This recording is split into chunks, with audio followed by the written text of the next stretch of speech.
तो दोस्तों याबी Alonso is the nu real Madrid head coach. भाई याबी अलोंसो इज बैक होम और भाई साहब क्या नई ताज़ी वाइब्स, क्या नए ताज़े भाई प्लान्स, नए ताज़े वर्ड्स, भाई क्या मजबूत वर्ड्स लेके आया याबी अलोंसो। भाई साहब प्रेजेंटेशन में आते साथ ही भाई ने कह दिया कि मैं फ़ैन बेस में आग लगा देना चाहता हूँ। भाई फ़ैन बेस में आग लगा देना चाहता हूँ। और दूसरी बात जो सबसे मुझे बेहतरीन और मज़ेदार लगी, उसने कहा कि मैं चाहता हूँ कि जब ये मैड्रिड की टीम खेले तो भाई फैन बेस का दिस इज माय मैड्रिड, ये मेरी मैड्रिड है। भाई जाबी अलोंसो इज हियर दोस्तों। और जब जाबी अलोंसो वापस आया तो प्लेयर जब था जाबी अलोंसो रियल मैड्रिड का, उससे ज़्यादा फिट हो गया भाई। ये तो और ज़्यादा नौजवान हो के आ गया। लगता है एज ही नहीं कर रहा है, he is reversing age. Xabi Alonso is back और नए मैनेजर के साथ जाहिर सी बात है नए टैक्टिक्स तो आएंगे। नए टैक्टिक्स आएंगे, कुछ प्लेयर्स आएंगे, कुछ प्लेयर्स जाएंगे, लेकिन जाबी अलोंसो ने कुछ प्लेयर्स के रिगार्डेड ये कहा कि रॉड्रिगो तो एक प्लेयर है जो कभी जाने नहीं लगा यहाँ से। रॉड्रिगो एक बड़ा की फैक्टर होगा इस टीम के लिए। और नए प्लान्स और नए जब उससे प्रेस कॉन्फ्रेंस में सवालात किए गए तो उसने आज जवाब दिया, "ये मेरा मसला है, आई विल हैंडल दिस"। यार दोस्तों याबी Alonso back in real Madrid, back in home. याबी अलोंसो दोस्तों आते साथ जो चंद चीज़ें कही उनमें से मैंने कुछ चीज़ों पर नज़र डाल दी, कुछ चीज़ें मजीद आगे वीडियो में बयान करता हूँ। याबी अलोंसो ने कहा जी कि हम फ्लेक्सिबल रहेंगे अपनी टीम के साथ, बड़ी अच्छी बात की है। फ्लेक्सिबल रहेंगे, लेकिन भाई जाबी अलोंसो के लिए अपना पहला सीज़न बहुत टफ होएगा। टफ इस तरह के जब उसे चॉइसेस करनी पड़ेंगी कारवाल और ट्रेंड के दरमियान, उसे चॉइसेस करनी पड़ेंगी विनीशियस, रॉड्रिगो और एम्बापे, बेलिंगम, इनके दरमियान। फतेह वल्वर्दे के रिगार्डिंग भी न्यूज़ निकल के आ रही कि वो इंजर हो गया, तो ये भी बड़ी इंटरेस्टिंग बात है। खैर काफ़ी चीज़ों का सवाल जवाब हुए आज प्रेस कॉन्फ्रेंस में, जिसको जाबी अलोंसो ने बड़े अच्छे तरीके से हैंडल किया। और उसने कहा जी भाई मैं इस दिन को अपनी एनिवर्सरी की तरह हर साल सेलिब्रेट करूंगा। दोस्तों एक सवाल ये उठता है कि जाबी अलोंसो अगले साल रियल मैड्रिड को चैंपियंस लीग जितवा सकेगा या नहीं, जिसका जवाब अगर मैं बताऊं तो ये होगा कि भाई हाँ जिता सकता है। क्योंकि भाई वो क्लब के साथ रहा है, क्लब की फीलिंग समझता है, क्लब को इमोशनल हर तरीके से वो जानता मानता है। लार्ड एसिमा का जब उसकी प्रेजेंटेशन के दौरान लार्ड एसिमा का मोमेंट नज़र आया, जब वो बेंच से उठ के भागता हुआ गया और जाके जब वो फैंस को जाके भाई और जोश दिला रहा था, तो उस पर वो हंसने शुरू हो गया, स्माइल करने शुरू हो गया। तो he Real Madrid, he is a Madridista from heart and soul. और वो पूरी जान मारेगा, वो हर मैच को हर गेम को भाई समझेगा। और he is probably the one who can win champions league for real Madrid.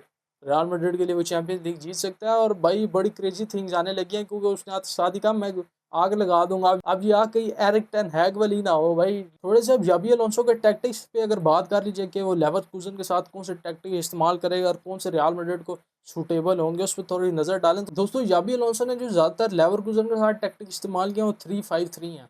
और 3-5-3 जितना मुझे पता है और उसके हिसाब से अगर मैं आपको टैक्टिक समझाने की कोशिश करूँ, 3-5-3 में 3 सेंटर बैक्स, एक लेफ्ट विंग बैक और right wing back, 3 centre midfielder जिसमें आप एक अटैकिंग भी रख सकते हो, 2 सीडीएम रख सकते हो, या आप तीनों सीडीएम के साथ जा सकते हो, तीनों अटैकिंग मिडफील्डर के साथ भी जा सकते हो, वो आपके ऊपर है। एक लेफ्ट विंग, एक राइट विंग और एक सेंटर अटैक। ज़्यादातर उसने ये टैक्टिक इस्तेमाल किया। और अगर रियल मैड्रिड के स्क्वाड को अगर मैं इस टैक्टिकली 3-5-3 के हिसाब से फिट करने की कोशिश करूँ, तो 3 सेंटर बैक जो साइनिंग मजीद की जा रही हैं उनमें अल्वारो करारास भी स्टार्ट कर सकता है, डीन हॉइसन भी स्टार्ट कर सकता है, रूडिगर, डेविड अलाबा को तो सेल करना नहीं है ना आपने, डेविड अलाबा भी कर सकता है। और एडर मिलिटाओ भी ट्रेनिंग में वापस आ चुका है, जो कि पोटेंशियली क्लब वर्ल्ड कप तक तो वापस आ ही जाएगा। तो ये सेंटर बैक्स हैं। और इन सेंटर बैक में जो पोटेंशियली सेंटर बैक स्टार्ट करेंगे वो मेरे हिसाब से डीन हॉइसन का, रूडिगर, और आपका पोटेंशियली तौर पे होगा सेंटर बैक में अगर मैं चॉइस करूँ तो एडर मिलिटाओ। क्योंकि भाई अलाबा को तो आपने लेना नहीं है, अलाबा तो साका के साथ उसने क्या किया था ना, साका ने सॉरी अलाबा के साथ किया था। राइट बैक और लेफ्ट बैक की पोजीशन का क्या हुआ है, राइट बैक और लेफ्ट बैक की पोजीशन को अगर मैं थोड़ा सा समझाने की कोशिश करूँ जितना मुझे आता है उसके तरीके से, तो दोस्तों राइट बैक पे जो सी पोजीशन है, या right wing back sorry right wing back और लेफ्ट विंग बैक की पोजीशन को अगर थोड़ा प्रिसाइसली एक्सप्लेन किया जाए, तो राइट विंग बैक पे ट्रेंट अलेक्जेंडर आर्नल्ड आ रहा है। और ट्रेंट अलेक्जेंडर आर्नल्ड का अगर आप जर्गन जर्गन क्लॉप के अंदर हीट मैप पे नज़र डालेंगे तो वो ज़्यादा मिड ही खेलता रहा। जर्गन क्लॉप के अंदर वो ज़्यादा मिड खेलता रहा, as a proper right back वो खेला है आर्ने स्लॉट के अंदर, आर्ने स्लॉट के सिस्टम के अंदर। तो राइट विंग बैक के पोटेंशियली आपको ऑप्शन जो मुड़ तोड़ के या जो आपके पास पोटेंशियली होना चाहिए। और ट्रेंट अलेक्जेंडर आर्नल्ड, और आप जाहिर सी बात है उसे वेलवर्दे को मिड में इस्तेमाल करोगे, क्योंकि वेलवर्दे मिड में ज़्यादा एक्सप्लोसिव है, ज़्यादा आपको ज़्यादा टीम को कंट्रोल प्रोवाइड कर सकता है, ज़्यादा गोल स्कोर कर सकता है। लेफ्ट विंग बैक की दोस्तों पोजीशन थोड़ी ट्रिकी होने जा रही है, ट्रिकी होगी। क्योंकि आपके पास पहले ही लेफ्ट बैक के ऑप्शंस जो उनसे हैं वो बहुत लिमिटेड रहे हैं।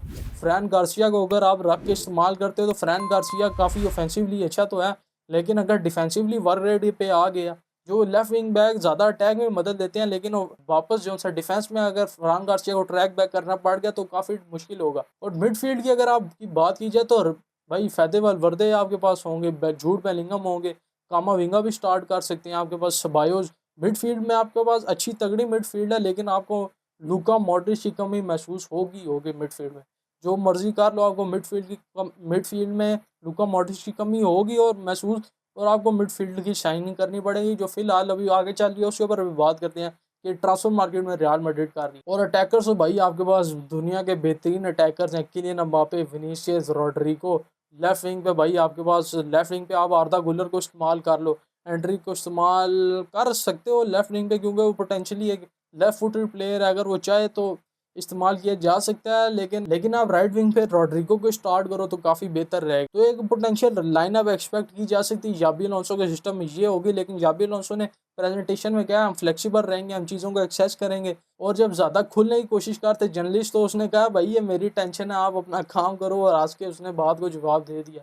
तो ही इज़ मेंटली प्रिपेयर। उससे ये भी सवाल किया गया कि मैड्रिड की पोस्ट के लिए आप तैयार भी हो या नहीं, तो उसने आगे से कहा भाई मैं तैयार हूँ, मुझे लगता है अब ये राइट टाइम है मैड्रिड की पोस्ट संभालने का, तो आई एम हेयर। तो जाबी अलोंसो दोस्तों इधर आ चुका है, मैड्रिड, रियल मैड्रिड सिटी आ चुका है। 3 साल का कॉन्ट्रैक्ट है जाबी अलोंसो का 2028 तक, जो कि मुझे लगता है थोड़ा ज़्यादा होना चाहिए था, कम से कम 5 साल का कॉन्ट्रैक्ट तो होना चाहिए था। लेकिन देखते हैं, क्या पता 1 साल कोई बेटर परफॉर्मेंस के बाद जाबी अलोंसो एक्सटेंड कर जाए कॉन्ट्रैक्ट, कुछ कह नहीं सकते।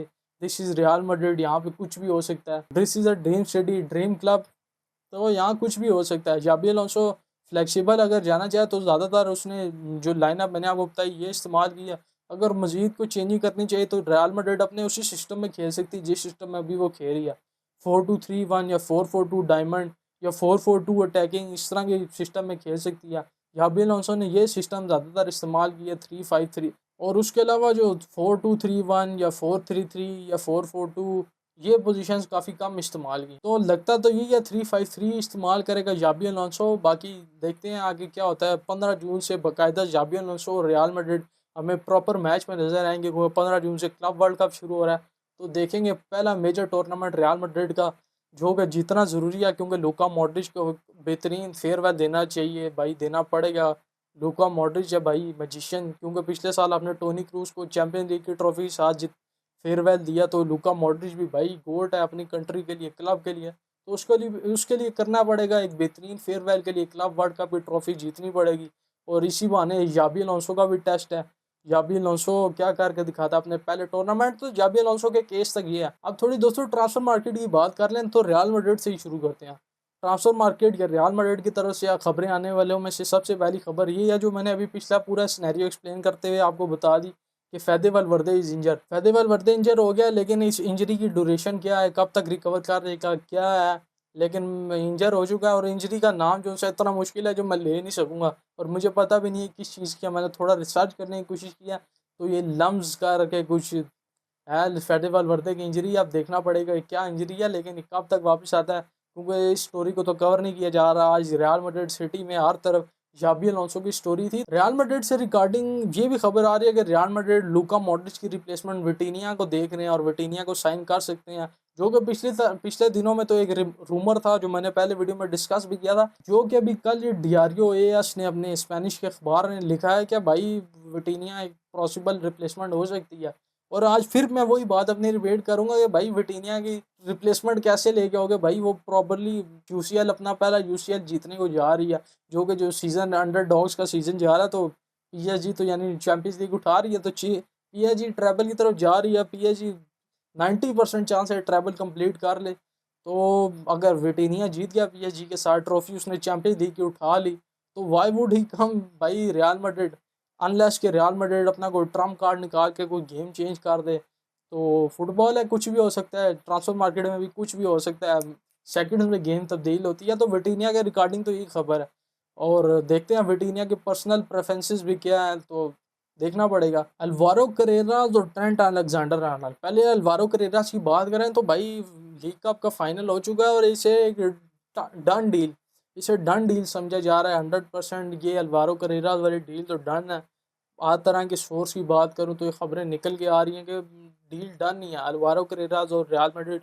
हियर वी गो है, कुछ दिनों की बात है, ये ऑफिशियल हो जाएगा, अनाउंस हो जाएगा। हाँ, ट्रेंट के केस की अगर बात करूँ तो ट्रेंट का केस दोस्तों थोड़ा फंसा हुआ है। ट्रेंट का लिवरपूल के साथ कॉन्ट्रैक्ट एक्सपायर हो रहा है 1 जुलाई, और रियल मैड्रिड चाहता है कि भाई ट्रेंट को किसी तरीके भाई 1 जुलाई से क्लब वर्ल्ड कप से पहले लिया जाए, जिसके लिए लिवरपूल डिमांड कर रहा है भाई 5 मिलियन यूरोज। जो जिसमें बात फंस गई है रियल मैड्रिड, जो कि कुछ खबरें निकल के आ रही हैं, पर्सनली रिलायबल सोर्सेज से खबर ये निकल के आ रही है कि भाई रियल मैड्रिड फंसा हुआ है कि भाई 1 मिलियन यूरो ले लो, 2 मिलियन यूरो। कोई कह रहा है जी Real Madrid full 5 million euro देने के लिए तैयार है। तो ये थोड़ा सा कॉम्प्लिकेटेड हुआ है, केस फंसा हुआ है। वैसे रियल मैड्रिड और Trent Alexander Arnold here we go या, लेकिन रियल मैड्रिड चाहता है उसे क्लब वर्ल्ड कप से पहले लिया है। यहाँ पे आके 5 मिलियन यूरो पे केस फंस गया। और मैंने थोड़े दिन पहले बात की थी कि भाई किसी प्लेयर का तो रिलीज क्लॉज पेश कर दो।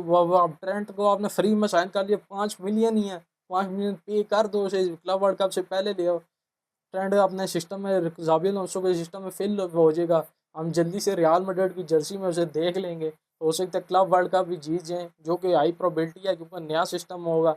वो पास टू एम्बापे वाला सिस्टम नहीं होगा या क्रॉसेस वाला सिस्टम नहीं होगा। तो देखना पड़ेगा। केडीबी और नेपोली का नाम निकल के आ रहा है कि भाई केडीबी और Napoli almost here we go पे हैं। तीन तीन साल का 3 साल का कॉन्ट्रैक्ट है, हो जाएगा केडीबी और नेपोली के दरमियान। तो ये देखना पड़ेगा, इस तरह की खबर लुका मॉड्रिच और केडीबी और इन सब चीज़ों के दरमियान निकल के आती है नहीं। तो बस दोस्तों, आज की इस वाली वीडियो में इतना ही। इसी तरह ट्रांसफर मार्केट की अपडेट्स रोज़ नहीं तो एक दिन छोड़ के लेके आते रहेंगे। आज की इस वाली वीडियो में इतना ही। Till then take care everybody.